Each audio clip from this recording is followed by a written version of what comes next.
Welcome back. Today is June 9th, 2026, and we have the pleasure of being joined by Colonel Douglas Macgregor, the former advisor to the U.S. Secretary of Defense, as well as being a decorated combat veteran and a prolific author. Thank you very much for coming back on the program. Thank you for inviting me, Glenn. If we take a step back, it appears that the world, well, it's undergoing a massive shift. That is, the era of global primacy is over, essentially ending something that defined the world order of the past decades. Yet in both the United States and Europe, it seems to be this conviction that we can do anything, that it's still the 1990s, and the cost, I guess, of this delusion is high. Trump has trapped himself in Iran. The Europeans have, well, I would argue, de facto declared war on Russia, which is seemingly getting ready to retaliate. So all is not well. And I was wondering, what do you see as being the main challenges for the United States to adjust to this new time? And what is it that America should do? Well, normally we regard the ocean as the metaphor for the international relations environment. The ocean is always changing. The problem that we're having right now is that we're trying to cross the ocean in a leaky boat, and we are staring at an onrushing tsunami. And that tsunami is profound change in the way the entire world is organized and aligns itself. We're trying to hold back the future, to be blunt. And that's never a good idea. You can't hold it back. Sometimes I think we're like Austria was in the 1830s and 40s. It became the reactionary state that was dedicated to forcing back all the powerful impulses for significant change that the French Revolution had unleashed. And in fact, I think you can argue that Austria was more successful than people think because these forces really came unglued, if you will, at the end of the First World War. To some extent, the unsettled business from the Napoleonic Wars returned with a vengeance by 1914-15 and then burst into the open in 1918. So I think that your assessment is accurate. It's profound change. It's not necessarily in the direction that we in the West would like, particularly the United States, but it's going to happen anyway. And the smart thing would be for the United States to accommodate it. You know, in this sense, Britain was very stupid in the first part of the 20th century. It could have accommodated the rise of German influence and power without any difficulty at all.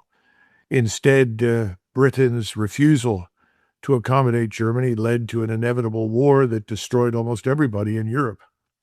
So there's not much evidence out there for common sense and, let's put it this way, tolerance for anything. That's depressing. Now, is there any good news? Yes. The difference is that we are really financially extraordinarily leveraged and as a result, very fragile. This almost never seems to come up for discussion, Glenn. You know, when someone like you says, well, it looks like we're going to go to war with Russia, well, that's absurd. There's not going to be any war with Russia. The Europeans can't fight. They don't have anything. They're leveraged up to the hilt. They're in very fragile condition. They're dealing with an electricity bill that is beyond anybody's imagination. The French are the only ones that are not suffering dearly under price hikes in electricity because they're so heavily dependent on nuclear power. But Germany and Italy and other countries are really suffering. German industry, without reasonably priced energy, which is certainly not what we're charging the Germans when it comes to liquefied natural gas, has really hurt Germany tremendously. Germany is no longer competitive as a result of the loss of cheap energy. So you look at an enormous firm like VW, which is an institution in Germany, they're shutting down plants left and right. And surprise, surprise, there's tremendous unrest in Germany. Now you add to all of those problems the presence of millions and millions of unwanted non-Europeans. Most of them are Muslims, but not all of them. And the populations in Europe are very, very restless. They want a return to a better way of life. They want peace at home. They want a reduction in criminality, and they don't support war with Russia. So how do you get there from here? Well, the last word in this sort of thing is revolution. And you're going to have something akin to a revolution, whether it's a revolution at the ballot box, which is what everybody would like, or it comes out of the barrel of a gun, is a question I can't answer at this point. Because whenever I talk to my friends in Germany, they tell me everything is rigged against change. There's no possibility of the Alternative für Deutschland to join the government and come into power. And frankly speaking, AfD is too moderate for what needs to happen in Germany. I think the situation is not very different in France, Italy, and so forth in that sense politically. So an awful lot of what you're discussing right now, I think really hinges more on our internal conditions than it does on any external interests. I mean, let's be frank. If we were to spiral overnight into a major financial crisis, which could easily happen in the United States, I mean, it's one of these things we talk about the black swan, and Nassim Taleb wrote this brilliant book, and he coined this term black swan, which means, the thing that nobody wants to happen, that everybody believes will never happen, happens. And suddenly it results in the debasement of currency, the destruction of everything. Right now, our balance sheet in the Federal Reserve is off the map. It's ridiculous. So the black swans are swimming around. No one knows when one will lift off and put everything in trouble. We just don't know, but it's coming. But if one were to happen quickly, within the next, say, 2 weeks or 3 weeks, we would pull out of the Indian Ocean and the Mediterranean. We would pack up our things and come home.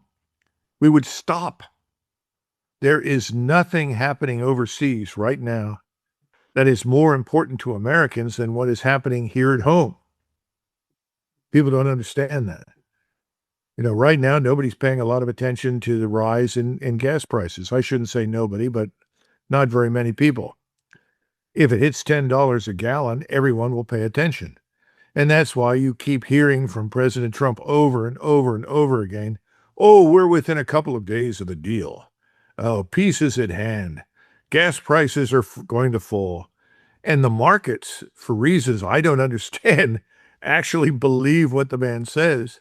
And we saw this morning a sell-off in oil. So the price of oil actually dropped. Not dramatically, but it dropped. That can't go on much longer. And you now have these perceived problems between us and Israel, and that's worth discussing. And then you have the Europeans who had this little meeting with Zelensky and his phony letter. It's absurd. It's the theater of the absurd. Nothing is real. That's the sad part. The truth is, Iran is in charge in the Persian Gulf. That is not going to change. So that's number one. They're in charge. They have effectively won the war. Even President Trump's inner circle recognizes that there is nothing we can do militarily to reverse this outcome. And if you look at the demands that we've made since this business got started last year, our demands have been moved back quite a bit. Remember, we must have unconditional surrender. Then suddenly, well, if we can open the Strait of Hormuz, that would help a lot. Well, everybody forgets that the Strait of Hormuz was open before we attacked. So who's the problem? And I think the whole world sees us as the problem. So we have an insoluble problem in the Persian Gulf. There's no easy way for Donald Trump and his administration in Washington to escape from the trap of self-destruction. We started this, we can't win it, so we're leaving. Well, that means you lost. Yes, we lost. But it's better to lose now than drag this tragedy out for many more months. But that's exactly what we are positioned to do. And you have the same group of people that want to maintain this blockade and keep the war with Iran at a low boil in Washington and in Israel And they are the same people that want to keep things going in Ukraine, even if it means no real change, no real reversal of any kind, because they all know the war, as far as Ukraine is concerned, is lost militarily. They're just banking that Putin will sit there and simmer. So they'll sit and simmer. So we're simmering quietly in Ukraine, simmering quietly, not so quietly, but we're simmering in the Indian Ocean and the Gulf of Oman. And things just get worse. You know, the Houthis just said that the Red Sea is now blocked to Israel and all friends of Israel. That helps the global economy enormously, doesn't it? So, you know, there's no end in sight. There's no imminent agreement because President Trump and his friends cannot back down. Well, you mentioned Israel, and what does this mean for the relationship between the U.S. and Israel? We've seen in the media that there is some quarreling. Well, we can assume it's true, I guess, but overall, as you said, when the U.S. strategic interests begin or core interests begins to be challenged, one can assume that the relationship with Israel will be tested, and you see the growing, I guess, unpopularity of Israel within the U.S. So there's reports that the Israelis have been spying on the Trump administration. There's talk now about this Section 244 about integrating Israel into the U.S. military industrial complex. I mean, what is it? How do you see the future then of is the Greater Israel Project and Israel itself, for that matter? Well, let's step back a minute and go through some of the points you just made. If we were living in the normal world, Glenn, it would not be a question of what relationship the United States has with Israel, but what sort of relationship Israel has with us. In other words, the way you presented that suggests there's something radically wrong. Israel is the tail wagging the dog. What difference does it make what Israel does unless it impinges on our interests? What are America's core strategic interests in the Middle East? Number one, stability. Why stability? Because we're interested in commerce and productivity and ensuring things like fertilizer, liquefied natural gas, crude oil, helium, aluminum, we just go down the list, move routinely through the Strait of Hormuz to their destinations. In other words, we're a commercial power. We're interested in doing business, are we not? Of course. But those things don't count. Instead, we have the situation you just described. We have a Congress supposedly representing the interests of the American people and the United States, planning to integrate or assimilate Israeli interests into American national security interests, to blend, integrate, assimilate the Israeli security state with the U.S. national security state. And all of this at a point of time where resistance to Israeli Jewish power and influence in the United States is at an all-time high. When that is brought up, the answer is, well, anyone who suggests that is an anti-Semite. Well, if we're going to make that the definition of anti-Semitism, resistance to foreign power and influence inside the United States that happens to emanate from Israel, I would suggest we have millions and millions and millions of anti-Semites. But do they have any real influence, these evil anti-Semites, these American citizens who dare question the goals and objectives of Israel and its partner in Washington? The answer is no. And what have we heard from President Trump? When someone brings up the economy and the impact on the American, I don't care about that. He was very, very straightforward. He didn't hesitate.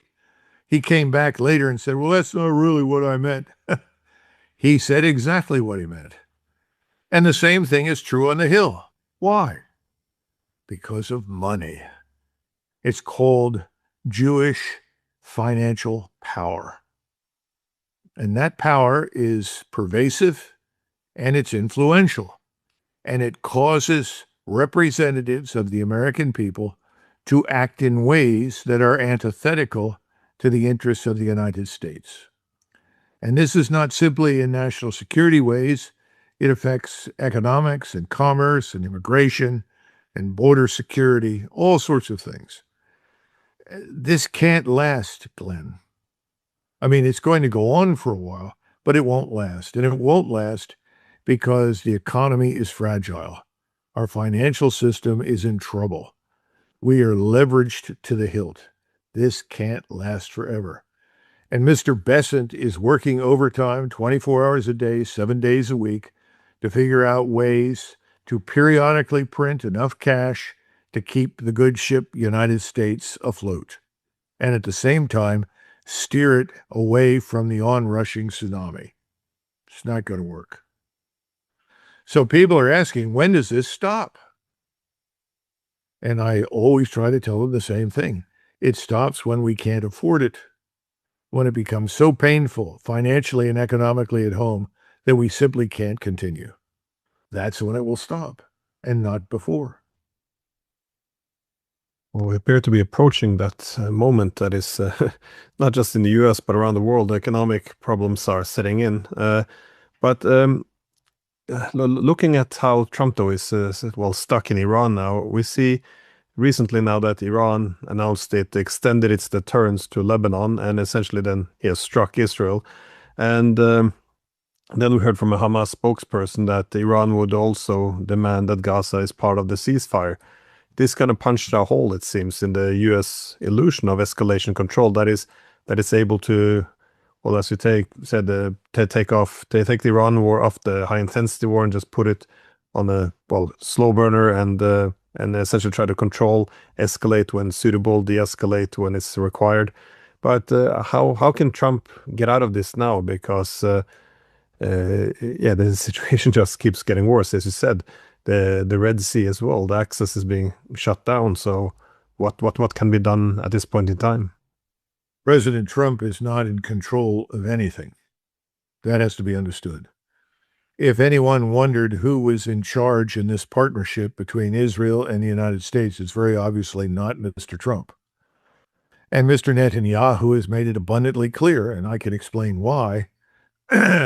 He has no intention of subordinating himself to Donald Trump's demands. What the Israelis unleashed when they invaded South Lebanon was a war to the death for both Israel and Hezbollah. Right now, they are locked in a death grip. Each one has each other's throat. They can't relax their grip for fear that someone will produce a knife and cut the other's throat. Now, why is this? Well, this goes back over many, many years, reaching back into 1982. Hezbollah grew into a very serious existential threat to Israel. The people in northern Israel cannot return to their homes or live in that country as long as Hezbollah continues to be robust in military terms and able to threaten northern Israel. So Israel has to fight this war to its bitter end or reach some sort of agreement or compromise.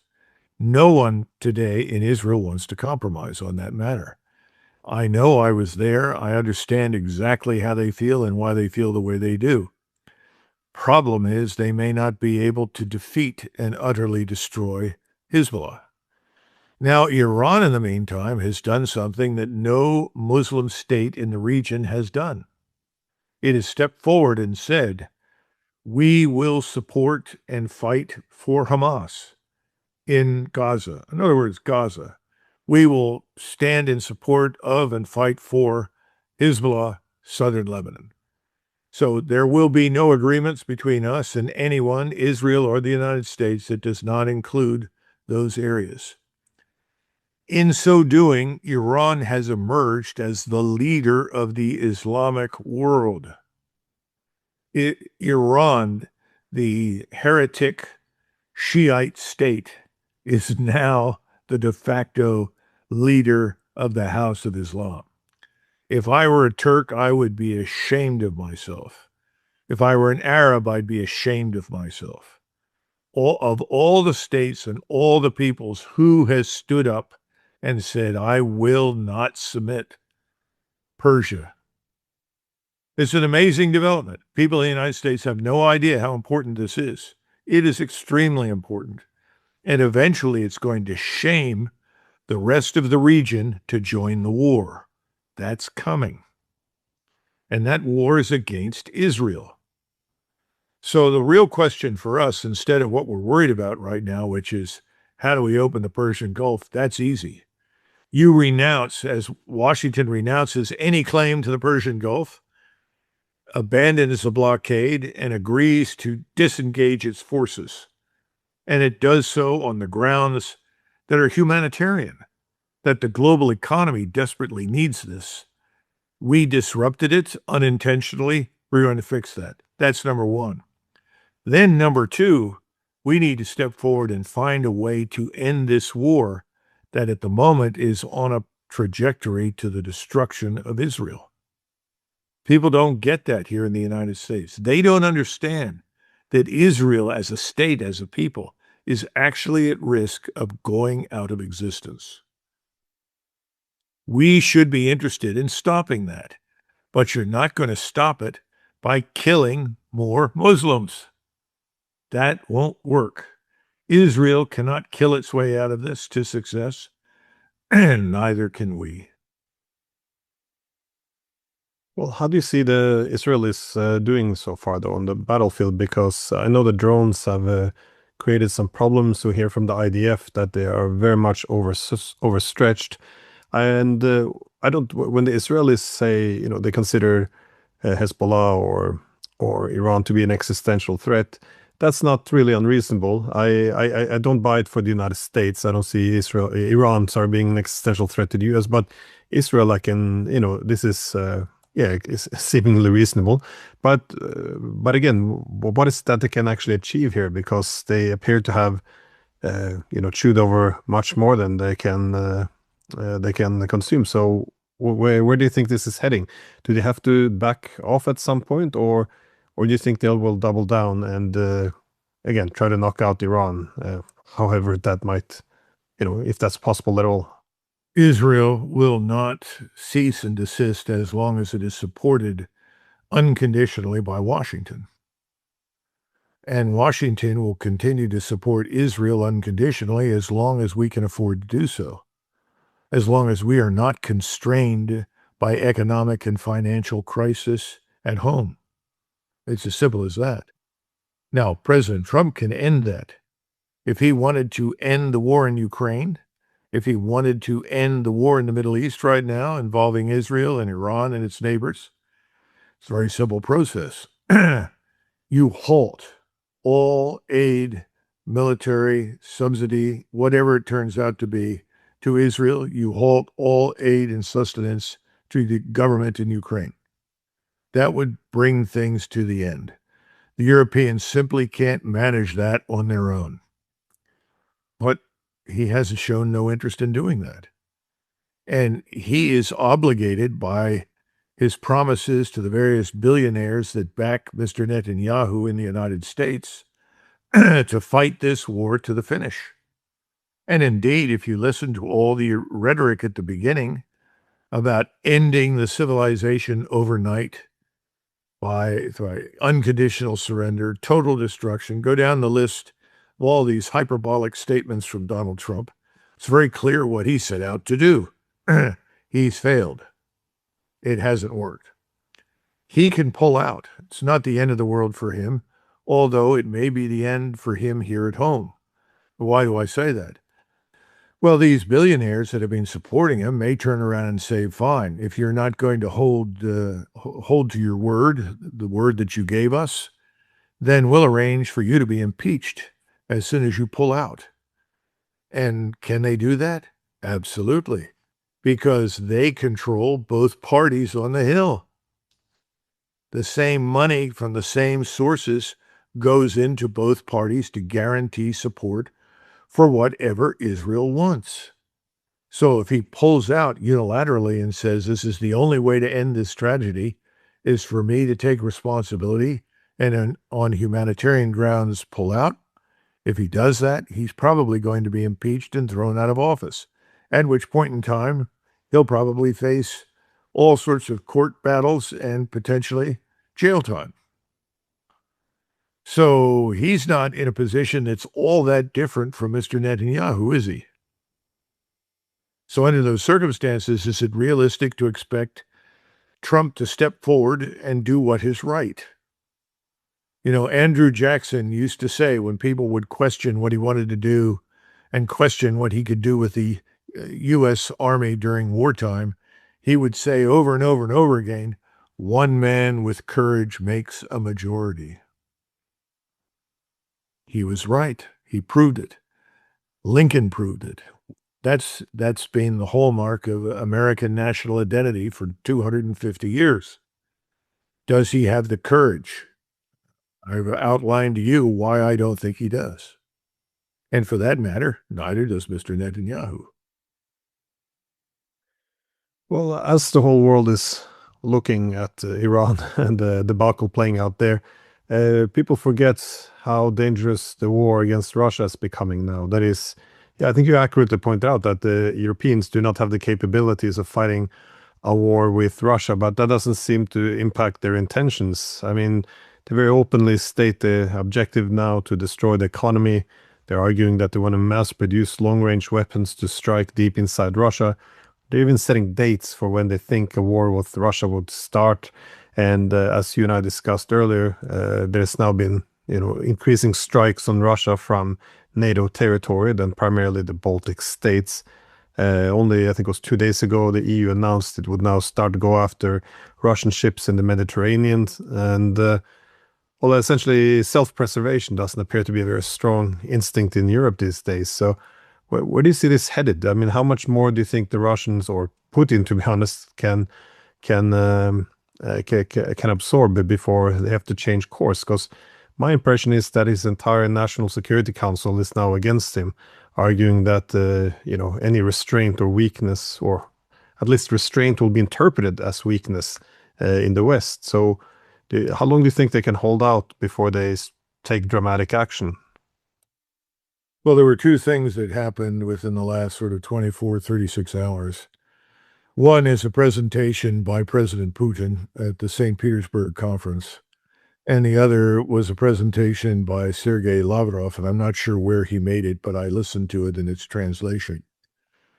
President Putin ended his discussion on the problems with Ukraine with the phrase, comrades work, which I'm told really translates into comrades keep working. And this was preceded by praise for the U.S. or for the Russian armed forces, praise for the soldiers, sailors, airmen, Marines, and so forth. So I think what he is saying right now is keep working, keep fighting, keep moving forward. I think what he did not say, but which is under very serious discussion right now, is what he will do offensively from eastern Ukraine into western Ukraine. He's not unaware of the problems in Ukraine. I'm sure you've seen the film footage from Bohemia in the very far west of Ukraine of people with shovels coming out to hit recruiters over the head and get rid of them who are trying to take their sons and fathers and put them in the front lines to die in eastern Ukraine.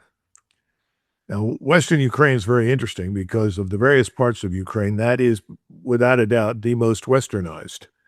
They were under Austrian rule for almost 200 years and quite happy, by the way, under Austrian rule.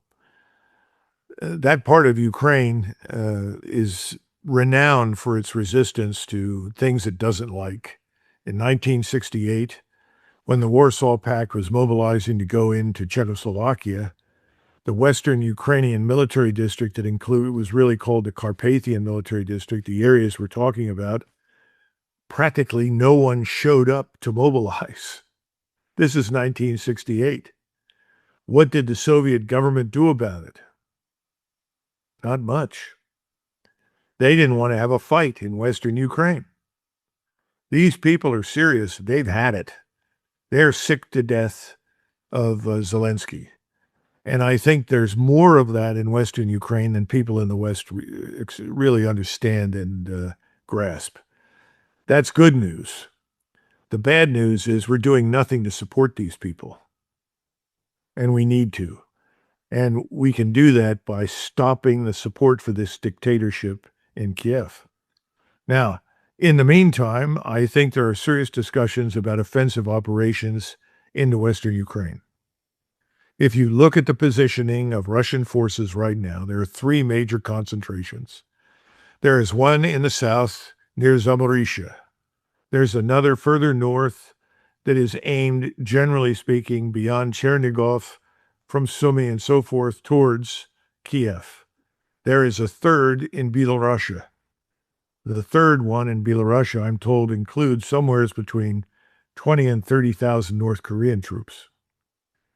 So there are three concentrations that could near simultaneously or sequentially attack. And I think it would be a game changer if they did that. Now, people who think, well, the Europeans are going to act in response to this. My advice to the Europeans is don't even think about it, because it won't work out well for you. I do not think President Trump will be involved. In fact, if anything, I think that would persuade him to withdraw whoever is on the ground in Western Ukraine right now that is working for the United States government or the intelligence departments. So this would be a time that I think the Russian government could exploit to end this war. It's just the act of crossing that river and moving south and moving north quickly is enough to bring it down and end it. And will it involve casualties? I'm sure it will. And I must always pay tribute to President Putin, because I think of all the Russian leaders over the last 100 years, no one has been more concerned about Russian life, and I would even add Ukrainian life, than President Putin. He never gets credit for it, but I think we need to mention it. But this sort of thing could happen, and I think it's under consideration. We'll see what they decide to do. But you only have until about the mid-September right now, if you're going to act, for reasons of weather and terrain, as you know. And as far as the Persian Gulf is concerned, I think what you said earlier is accurate. I think President Trump wants to maintain the blockade. He'll keep it simmering. And when the Israelis ignore him and bomb somewhere, he'll come back and say, well, under the circumstances, I could understand why this happened. I hope it doesn't happen again. I would prefer that it didn't, but nothing will change. That's where I think we're headed. Well, regarding this manpower problem, it's causing, as you said, a lot of social tensions within Ukraine. Well, that might be an understatement. Ukrainians are very much fed up with Zelensky and his government, but the Europeans appear to be responding to this by preparing to expel Ukrainian refugees in the millions with the hope of refilling their trenches so they can all go die for NATO, essentially. Given that the Ukraine has been able to capture some grounds in Zaporizhia, that is mostly along the Dnieper River, the European media is now, well, all up in arms. They are, arguing the tide has turned. We're winning. So we really gone back to this, sadly. But do you think it's too late to turn things around, even if they pump in all the weapons? Well, they don't really have the money, expel all the refugees. They're successful in pressuring Zelensky to lower the conscription age to get the 18-year-olds into the trenches. Do you think there's any way that things can be turned around at this point? No, I don't. I think the Ukrainian goose is cooked. So it's a question of when, not if, it's going to simply collapse. And it will be interesting to see what they do with all these young men. A friend of mine back in 2015, 2016 was telling me about various trains that were coming in that were full of young Muslim men. No families, just young Muslim men. And when they were actually questioned, I was there at the time in Germany watching the television, and they questioned these men, young Muslim men at the border coming up from Austria. They said, well, we're here for the women. we hear there's lots of women we can rape. And that was taken off German television. I'm sure that film was destroyed. So this is not the first time they've been overwhelmed by lots of young men.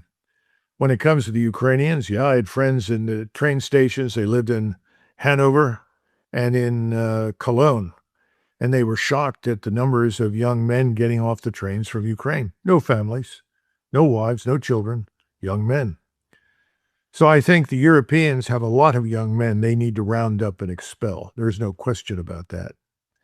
We'll see whether or not that happens. But if they try to do that, they will have their hands full doing that. They won't be able to do anything else. So again, I think the ball is firmly in Russian hands. It's time for them to carry the football over the line and win the war if they're going to win it. And I don't think the whole National Security Council is turned against President Putin, but I think the National Security Council and many of his advisors have simply said something along the lines that I have. Let's end this. Let's get it done. And I know the Russian people are fed up with it. And I know lots of people in Western Ukraine are fed up with it. So it's time to do this. And I wouldn't worry too much about the blowhards in Berlin, Paris, and London, because that's what they are. They're blowhards.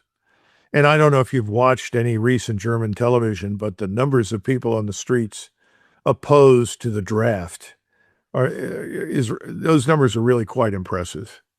People have figured it out. No, we don't want to go fight in Russia. That's ridiculous. So I don't give that much credence. Let's put it that way. But just well, round off, get back to where we started. How do you see though well, you mentioned that the United States might be forced to make changes if an economic crisis, well, compels it to make this. But one of the problems of, and this is a problem the Europeans have as well, is not, accepting the current international distribution of power is, well, essentially the system punishes you. And I think a key problem for the US was by still trying to have, global primacy, be everywhere at the same time. So prioritize everything, which means prioritizing nothing. It seems that this is causing a lot of problems. I used the example that, for example, the United States pumped in a lot of its weapons to Ukraine. Then it became time to fight Iran. It didn't have enough weapons, so it began to direct them out of East Asia, from places like South Korea, took them from Europe, from Ukraine. And then even when it reached the Middle East, it couldn't really protect the Gulf states, also partly because Israel was prioritized. Anyways, my point is, by not prioritizing one region over another, we now see that, well, essentially key allies from Europe to the Gulf states to East Asia are now discussing to what extent they should develop their own capabilities, and whether or not they can rely on the partnership with the U.S.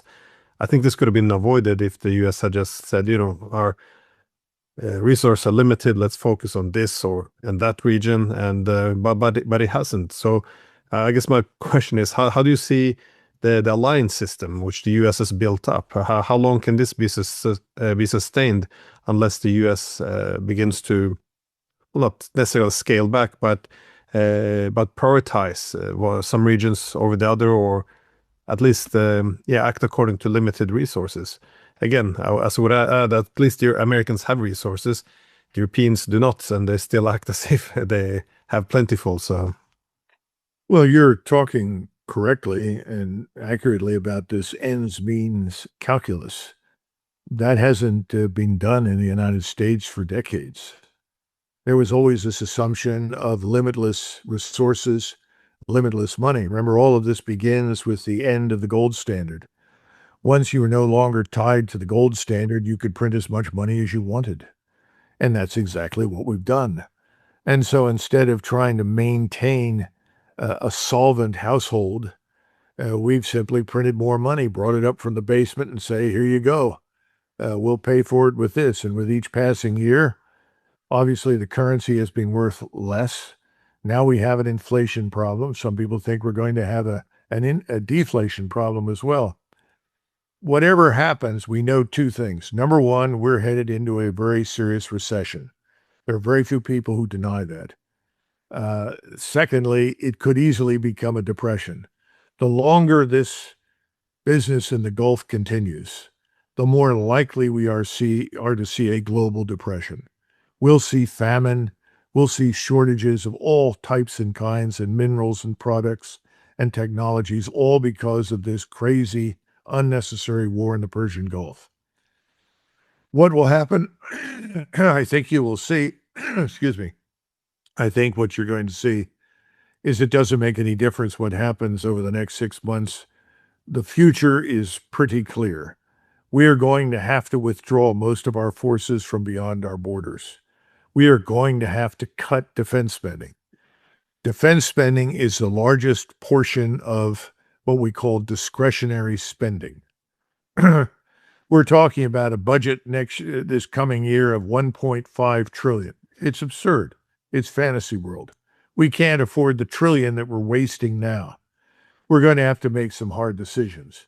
The good news is the whole foundation, the rationale for the NATO alliance and our other alliances around the world are no longer valid. There was a wonderful op-ed that was penned in a Korean newspaper.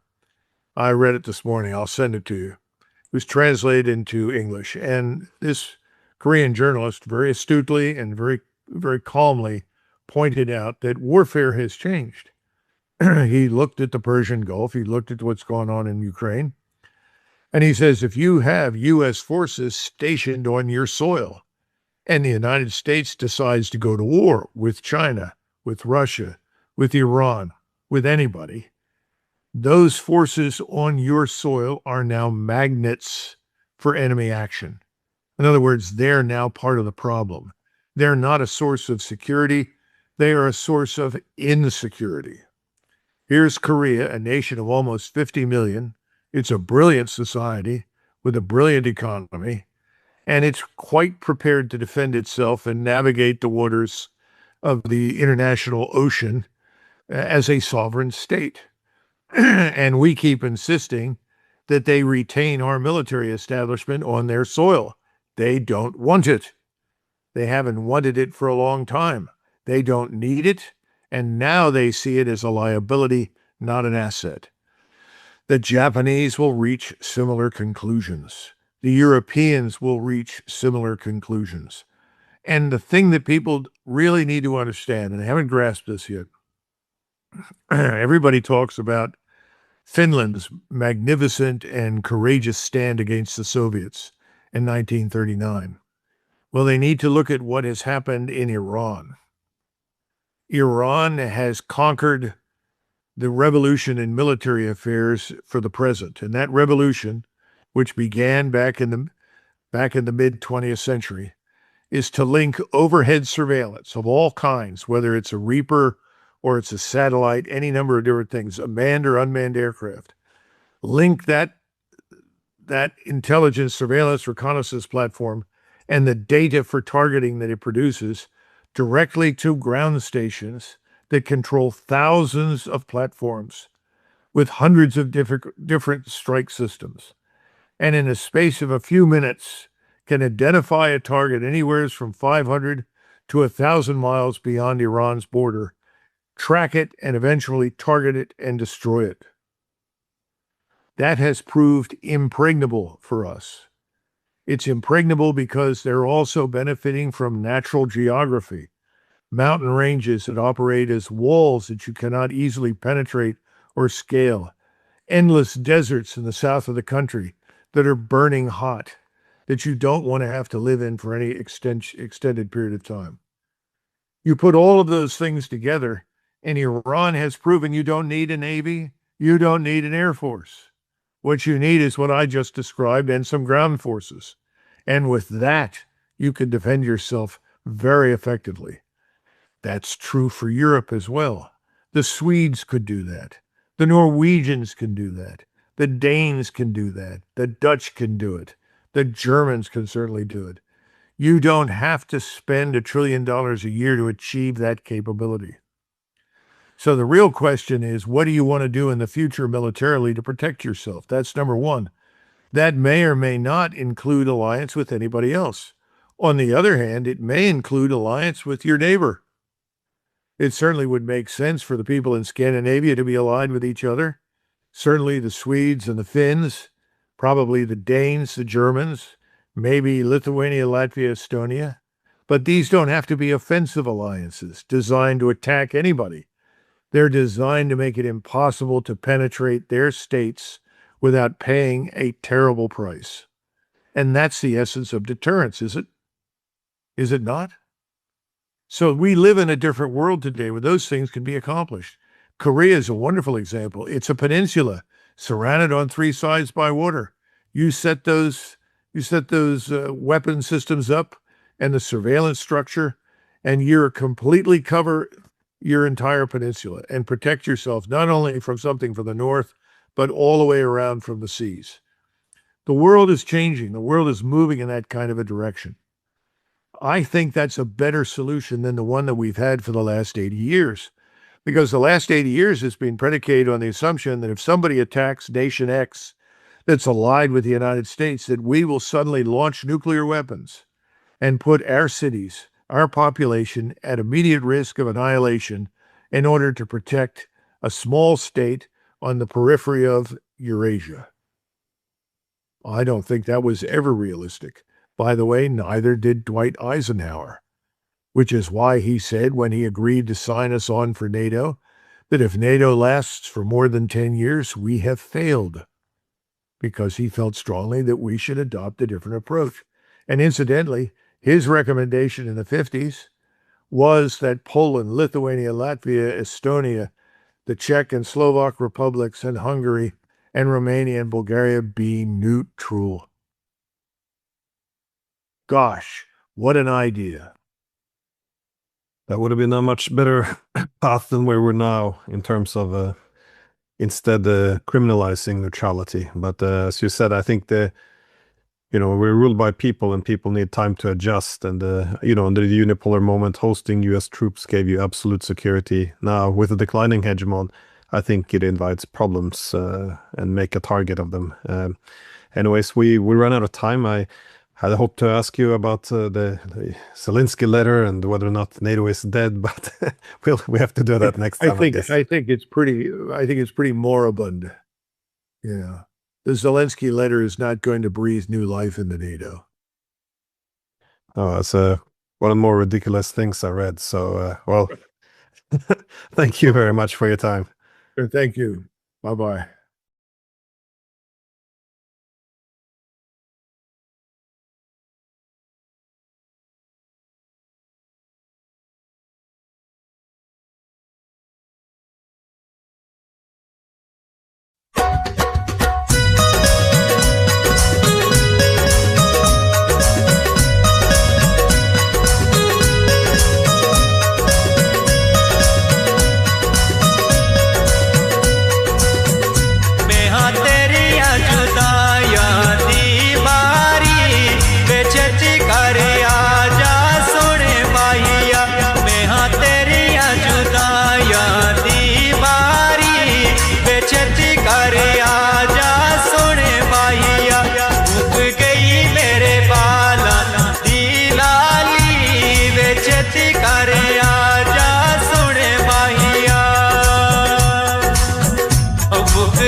जदू दा तू गया माही जान माड़ी टंगी है, जदू दा तू गया माही जान माड़ी टंगी है, दुख माड़े बंडन वाला कोई भी ना संगिए, वो दुख माड़े बंडन वाला कोई भी ना संगिए।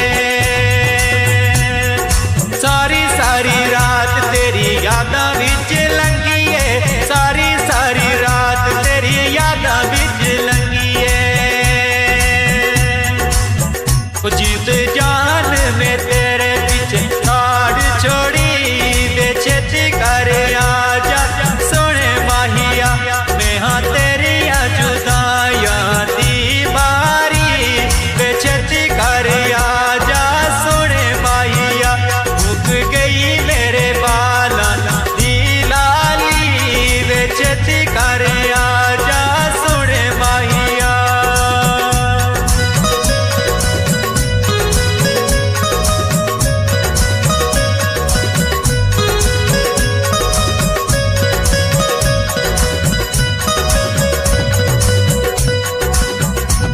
हो रात तेरे तक तक अखियां में थकियां, रात तेरे तक तक अखियां में थकियां, तेरिया निशानियां में साम साम रखियां, ओ तेरिया निशानियां में साम साम रखियां।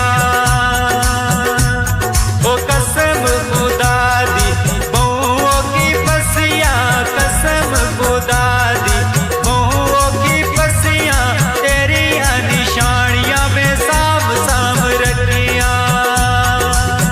ओ मार गए शबनम यो लमी डारी वे छेती कर आजा सोने माहिया, मार गए शबनम यो लमी डारी वे छेती कर आजा सोने माहिया, मैं हाँ तेरिया जुदाइयां दी मारी वे छेती कर आजा सोने माहिया, मुक गई मेरे बाला दी लाली वे छेती कर आजा सोने माहिया, वो छेती कर आजा सोने माहिया, वो छेती कर आजा सोने माहिया हो।